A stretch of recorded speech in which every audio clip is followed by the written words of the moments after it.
Bonjour YouTube, j'espère que tu vas bien. On se retrouve pour un nouveau vlog un petit peu particulier puisque même si tu es en train de voir en début de vidéo des travaux que j'ai réalisés là ces derniers temps, enfin des travaux, oui, il y a un travail pro mais il y a aussi du passe-temps.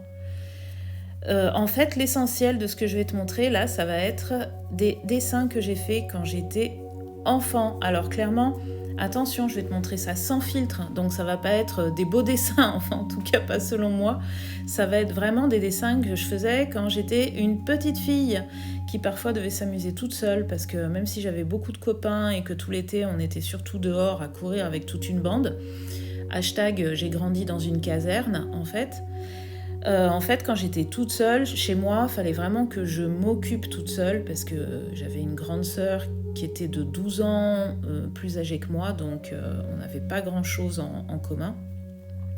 Et donc là, c'était des dessins que je faisais pour me raconter des histoires. C'était pas des beaux dessins à accrocher, à offrir, etc.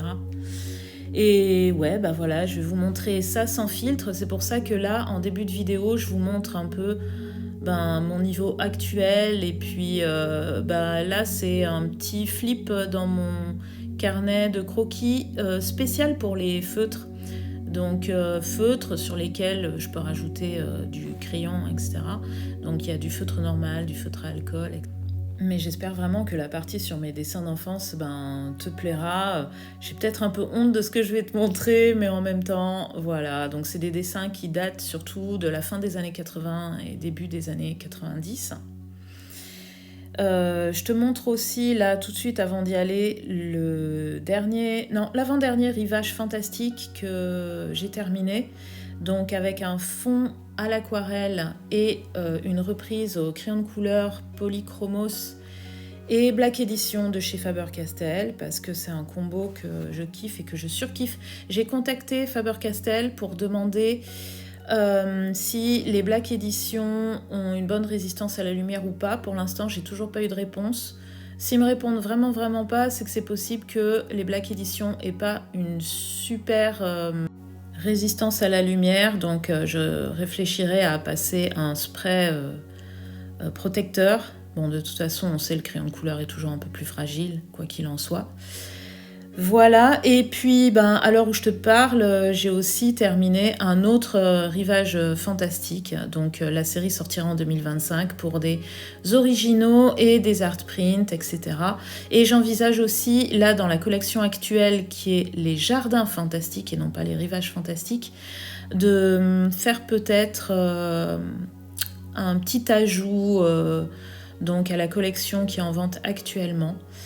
Ah oui, et puis je t'invite aussi à me suivre sur Instagram, à mettre un like, un commentaire, à me suivre. Bref, tu sais tout quoi. Va faire un tour du côté du descriptif, tu trouveras tout ce qui peut être intéressant. Alors, je pense qu'on y est. C'est le moment où la France entière était aux abois, attendait. Je t'avais teasé au vlog précédent où je te disais que j'avais retrouvé mes dessins d'enfance et que j'allais te les montrer. Et effectivement, voilà, ça y est, on y est, le moment est là. Alors vous allez voir quand même d'où je suis partie. Ça peut peut-être en rassurer quelques-uns. Donc vous verrez ça, vous pourrez juger vous-même, etc. Alors je vais essayer de procéder un peu par ordre. C'est peut-être celui-ci le premier, je pense. Hein. Ça doit être le truc le plus vieux.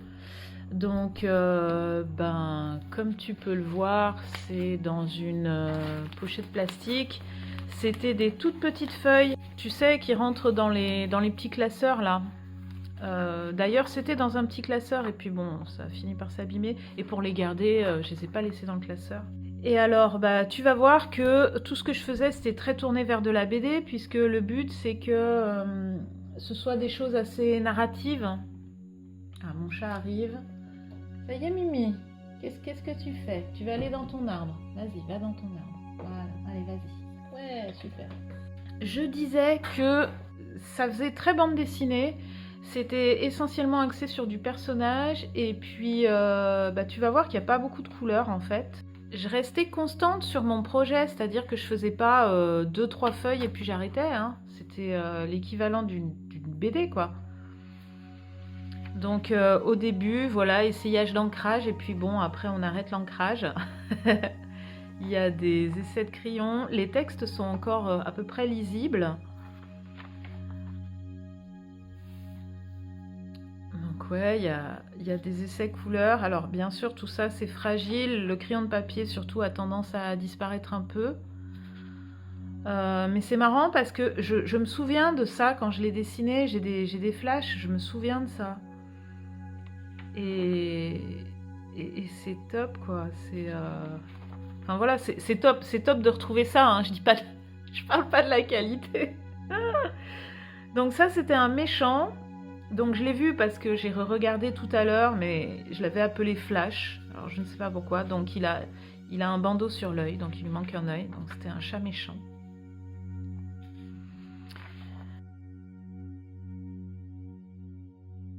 Il y avait de l'action des fois. Bon, ça parlait beaucoup. Voilà, magnifique monture Quick Black. Wow. Voilà, donc c'est souvent, il y a souvent des histoires où le méchant doit, à un moment donné, faire ami-ami avec les gentils parce qu'il y a plus méchant que lui, des trucs du genre. Ça, c'était la fin du premier tome. Attention, hein. Et donc ça, c'était le deuxième tome qui, par contre, finit un peu en eau de boudin. J'ai vu tout à l'heure, vous verrez pourquoi. Donc là, il y a un essai un peu de décor, hein, on remarquera.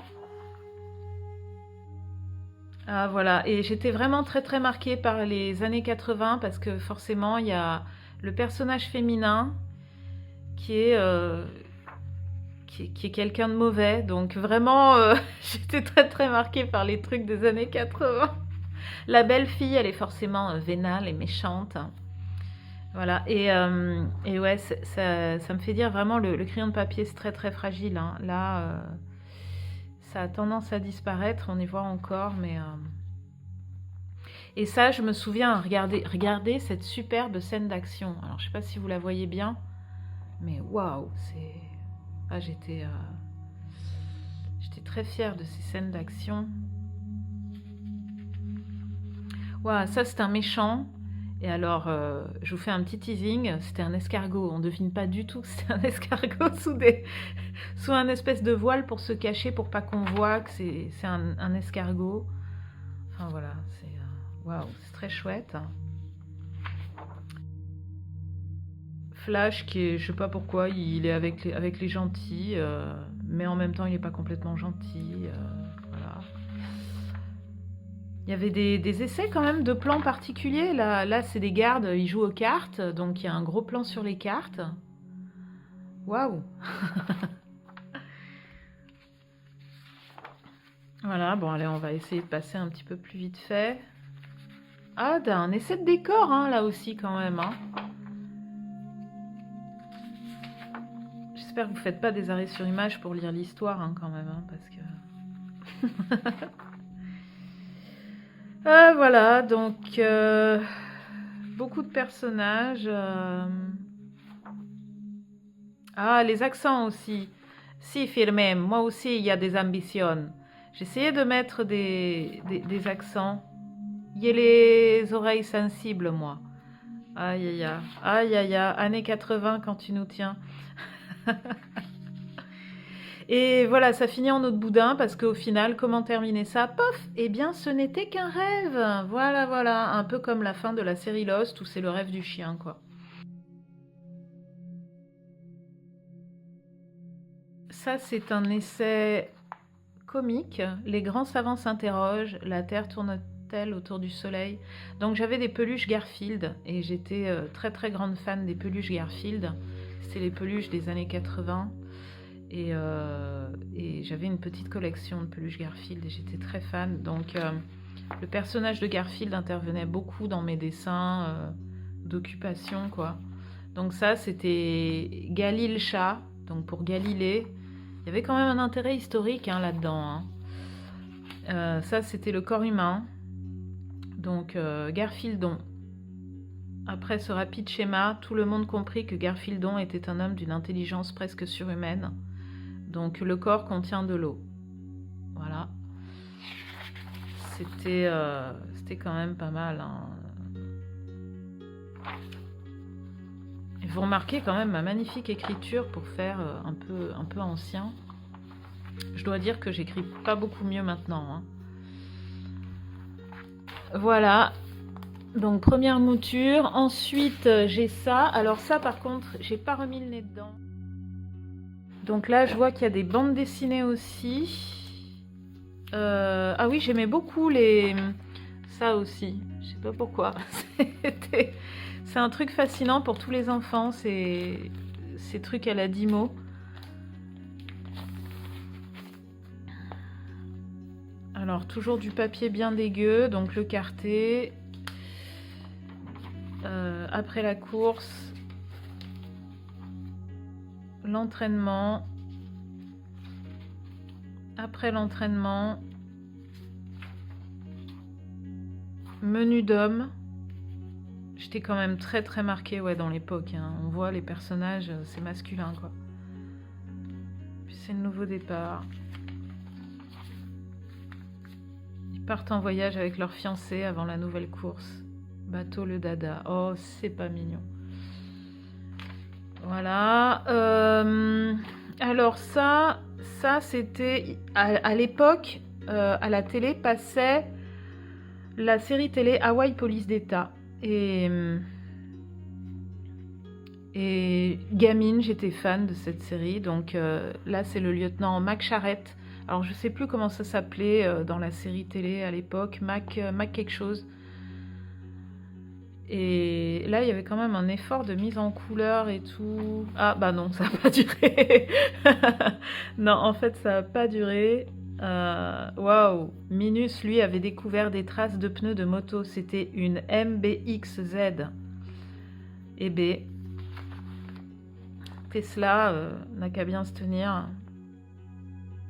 Je vois, ça c'est l'écriture de ma sœur, de ma grande sœur. Ça, c'est la mienne. Ça, c'est l'écriture de ma grande sœur. C'était peut-être pour que j'évite de faire des fautes d'orthographe. C'était possible que je lui ai demandé à un moment donné. Bon, ça a duré que sur une page. Hein. Elle n'était pas forcément très très patiente avec moi. Waouh, il y a la course-poursuite quand même. Pas mal, hein. Voilà. Qu'est-ce qu'il y avait? Ah, celui-là, je m'en souviens. Donc, toujours des histoires d'inspecteurs et tout, parce que c'était ce qui passait beaucoup à la télé. Alors là, plus de cases. Plus de cases. Personnage crocodile, hein, pas forcément simple à mettre en scène. Le personnage crocodile. Un serpent qui est totalement pas du tout top à adapter pour une BD, mais voilà.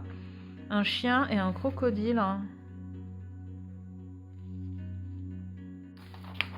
Ok, ça c'est... Ça aussi je me souviens quand je l'ai fait. Wadi. Le scotch vieillit pas bien aussi. Hein. Le scotch date de cette époque. Quand on voit l'état du scotch, c'est sûr que évitez de réparer vos livres et tout avec du scotch, parce que regardez ce que ça va faire dans 30 ans. Ouais, ça va pas être beau. Beaucoup de petites cases, hein. Beaucoup de petites cases. Hein. Je pense pas qu'il y ait énormément d'enfants qui tiennent sur la longueur comme ça. Ah, un coq. Hein. Toujours la femme un peu vénale, un peu, mais qui finalement tombe amoureuse du personnage principal qui est donc un loup. Hein. On va essayer de passer un peu vite. Hein. Je suis pas sûre que ça vous intéresse, mais... dites-moi dans les commentaires si vous aimez bien ces genres de trucs régressifs. Et ça peut quand même vous rassurer. Regardez d'où je suis partie. Quand même. Regardez d'où je suis partie. Hein. Encore une BD. Ça, c'était censé être le tome 2, je crois. Ah là, j'ai carrément mis en personnage une mouche. Alors, je sais pas comment je me suis débrouillée pour la correspondance des tailles, mais... elle est à taille humaine, je crois. Je ne sais pas. Ah ouais, une mouche géante. Mais il me semble que oui, dans les dialogues, à un moment donné, j'explique un peu pourquoi il y a une mouche humaine. Ouais, vraiment là, par contre, le crayon de papier est en train de se faire la malle. Faudrait presque que je passe un coup de fixatif ou je sais pas. Bon, de toute façon, l'idéal, c'est de pas trop les toucher. Là, je monte pour montrer. Ouais, là, ils sont dans un camion. On voit presque plus le... Oh, jolie, cette planche-là, ces cases-là. Voilà, la perspective. Donc, je vous laisse... je vous laisse apprécier la perspective. Voilà. Ok. Ça c'était... Je sais pas, c'était plus tardif, je crois. Dans mes souvenirs, c'était tellement mieux. Ça, je crois que j'avais repris une histoire classique qui était une histoire de Sherlock Holmes que j'avais un peu transformée. Les personnages sont un peu plus travaillés, on voit. Il y a plus d'efforts au niveau des dessins, des persos. Bon, il n'y a toujours pas tellement de décors. Il y a un essai d'escalier quand même. Hein. Bon, perspective, toujours, c'est pas ça, mais on sent un peu plus la 3D. Là, j'avais collé les feuilles ouais, pour que ce soit plus rigide. Oh, joli, un effort de décor. Hein. Pas trop de fautes, hein. J'ai pas vraiment regardé, mais pas trop de fautes. Et là, par contre, voilà, là, je l'ai pas terminé. Celui-là, voilà, c'est pas terminé. Ok, donc ça c'est des dessins que je faisais pour m'entraîner pour l'animation. C'était à peu près la même époque, hein. Ça paraît plus tardif, mais non, c'était à peu près la même époque. Il faut dire que j'évoluais quand même très vite parce que je dessinais beaucoup. Voilà, donc ça, c'était vraiment pour l'animation. Ça, c'était ma petite choupette. Donc on avait un pincher nain quand j'étais petite dans la famille. Des petits dessins. Encore des petits dessins. Des persos. Ouf, la morphologie. Donc ça, c'était pour moi un exemple de pin-up. Ça c'était très Tex Avery. Alors, on m'avait offert un livre XXL sur Tex Avery. Donc, très influencé par le mood Tex Avery à l'époque. De toute façon, j'étais essentiellement dans la création de persos hein, quand j'étais petite. C'était donner vie à, donc forcément, c'était des personnages. Voilà.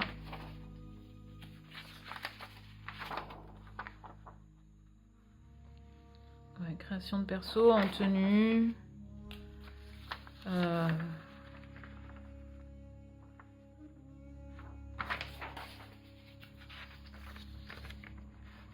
Oh, c'est romantique.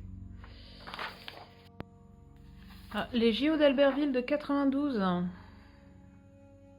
Franchement, je sais pas pourquoi ils ont pas gardé ça pour l'affiche. Hein. C'est trop bien.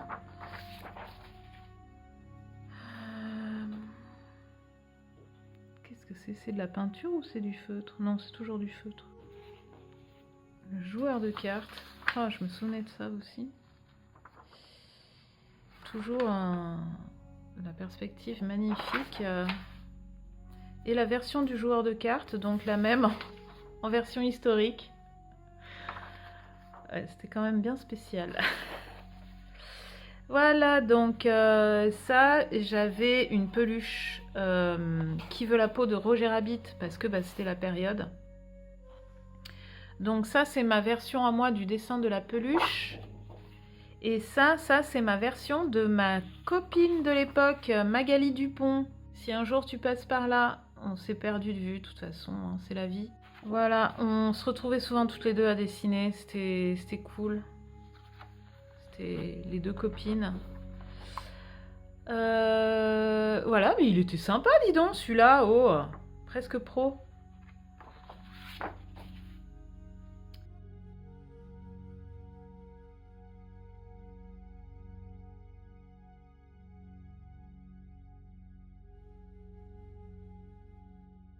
Bon, d'autres dessins. Allez, là, je vais essayer de passer un petit peu plus vite. Voilà, là, il est en train de se dépoiler.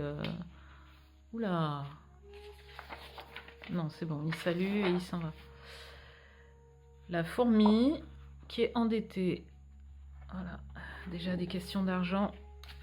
Qu'est-ce qu'il y avait? Ah, une souris aussi. Oh, à l'encre de Chine. Encre de Chine, dis donc. Quand même, hein. Ça, je pense que j'avais dû voir des dessins animés de Don Blunt ou des trucs comme ça. Bah ça, voilà, ça c'était ma petite choupette. Le renard. Oh, mais il y en a trop, il y en a trop. Je vais perdre pas mal de vues là, je pense.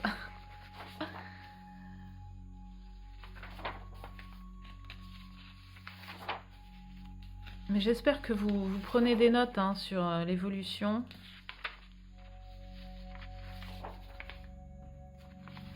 Les voyages forment la jeunesse. Oh, c'est trop mignon. Encre de Chine encore. Sur du papier Bristol. Bah punaise, j'étais courageuse. Hein. Sur un Bristol comme ça. On sent que ça évolue quand même. Hein. On sent que ça évolue. Ah, mais j'ai pas vu, il y avait le dos. Il y avait le dos. Attendez, je peux pas vous laisser passer ça. Ça, c'est quoi? Ça, c'est du... Ça, c'est avec des produits de maquillage. Hein. Je vois, ça brille.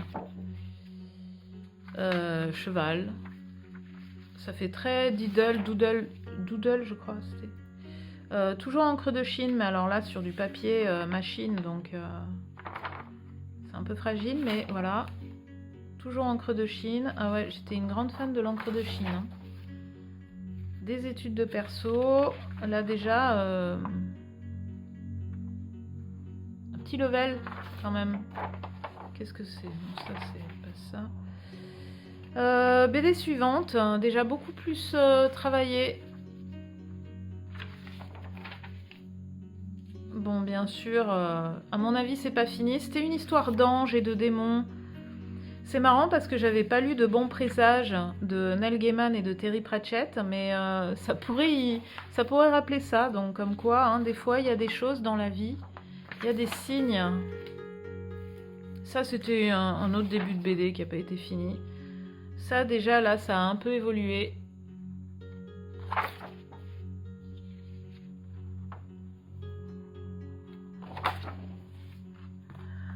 Voilà. Alors, il faut savoir que mon papa était dans la gendarmerie. Donc, et c'est pour ça, en fait, j'ai vécu en caserne. Donc, on était dans un espace clos avec d'autres enfants de mon âge. Et c'est vrai que quand j'étais jeune, on s'amusait beaucoup. Ça c'est peut-être un retour en arrière. C'est possible. Lupin, Colombo. Alors ça, c'est quand même toute une époque. Hein. C'était les rediffs de la télé. MacGyver. J'ai essayé de lever un peu ça, mais voilà. Gershard, donc ça, c'était dans les Arsène Lupin. Gershard, c'était le flic. Starsky et Hutch. Alors, c'est pas du tout parce que je vivais dans une caserne que j'étais très branchée... série policière, c'est que il fut un temps où il y avait quasiment que de ça à la télé. Starsky de Starsky et Hutch. Steve Keller, ça c'était dans les rues de San Francisco. Mike Stone, c'était dans les rues de San Francisco aussi. Donc ça parlera aux plus âgés d'entre vous. Ça c'était mon papounet.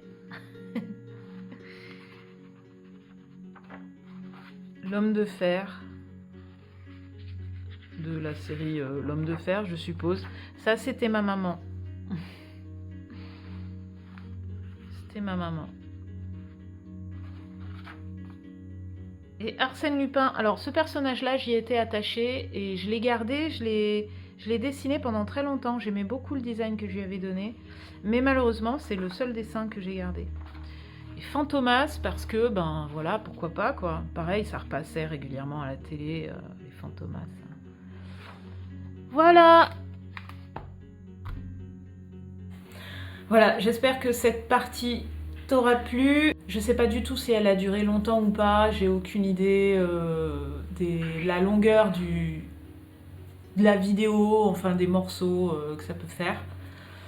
Moi en tout cas, je trouve ça fun d'avoir remis le nez dedans, c'est cool, c'est marrant. Et puis c'est pour ça que c'est super important d'essayer de garder des traces de vous, ou même de vos enfants en fait. Quand ils sont petits comme ça, c'est cool. Au début, on dit ah ça prend de la place, c'est pénible. Mais là, vous voyez quoi, j'ai une pochette qui est une vieille pochette de papier calque. Et puis voilà, et c'est dedans, et c'est, enfin, ça prend pas de place quoi. Donc c'est sympa de garder parce qu'en plus il y a des marqueurs temporels des fois où ça vous rappelle des trucs et tout. Et voilà, et c'est cool. On continue. Hello tout le monde. Le point livre cette fois-ci ne concerne pas un roman. J'ai lu dernièrement un livre de Anne Rice qui s'appelait L'heure de l'ange.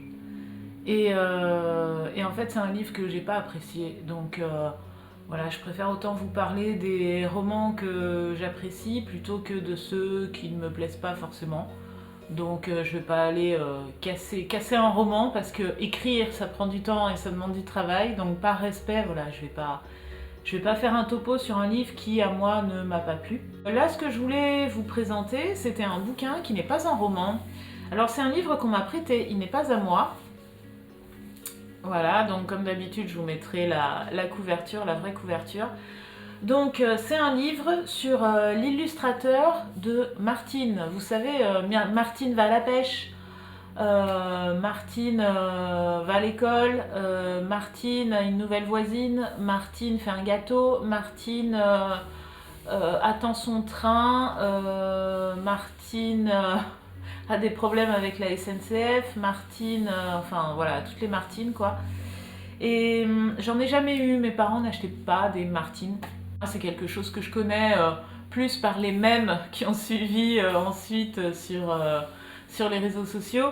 Mais j'ai déjà eu des Martines, donc des livres Martine, des albums Martine entre les mains que j'avais déjà vus.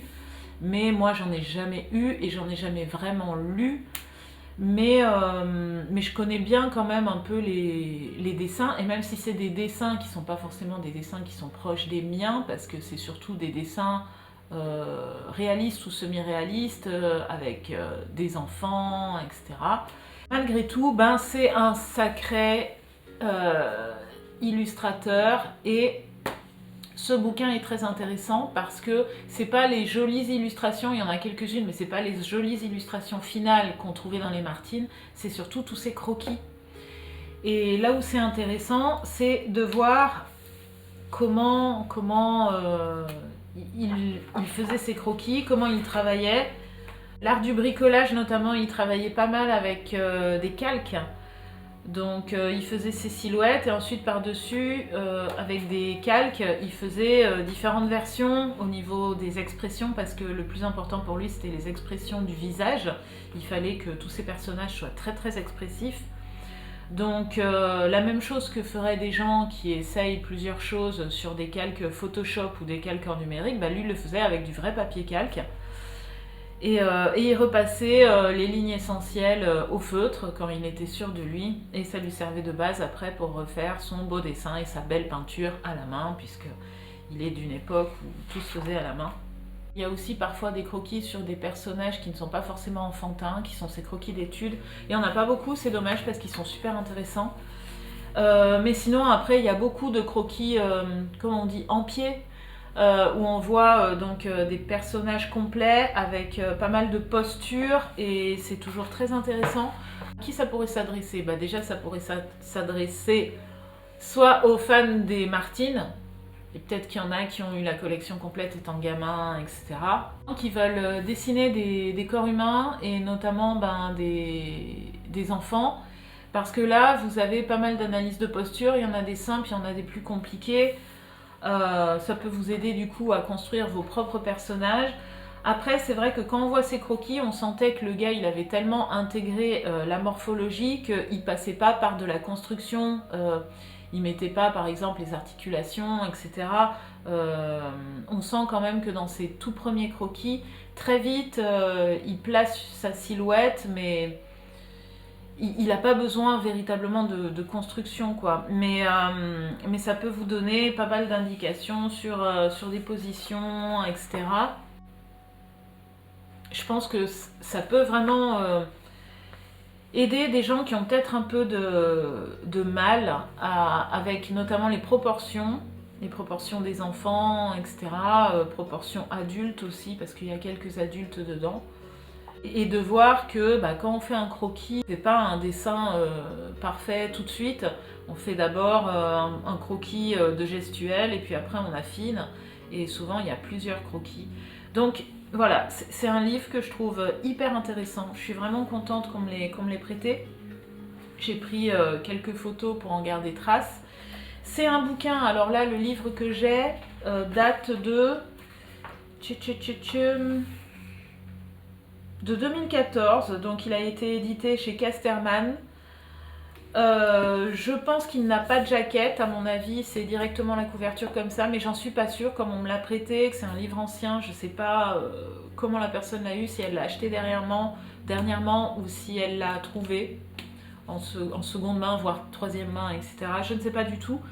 Le titre, c'est Marcel Marlier, puisque c'est le nom de l'illustrateur, du croquis à l'illustration, Casterman, avec les textes de Bruno Belvaux. En tout cas, voilà, c'est tous les croquis préparatoires, il y a même les tests couleurs qu'il faisait à l'aquarelle ou à la gouache. Je l'ai trouvé intéressant et je pense que pour des gens qui veulent dessiner des silhouettes, dessiner le monde de l'enfance, ça peut être une bonne aide et un bon apprentissage, et en tout cas un bon sujet d'étude. Voilà pour le point lecture.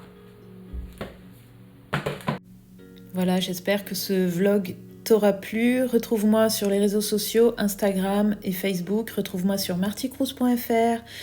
Onglet shop, tu as les shops qui me concernent, surtout le premier shop qui, je pense, sera le plus adapté à ton porte-monnaie. Et puis, n'hésite pas de lire la description si tu veux avoir plus d'infos. Voilà.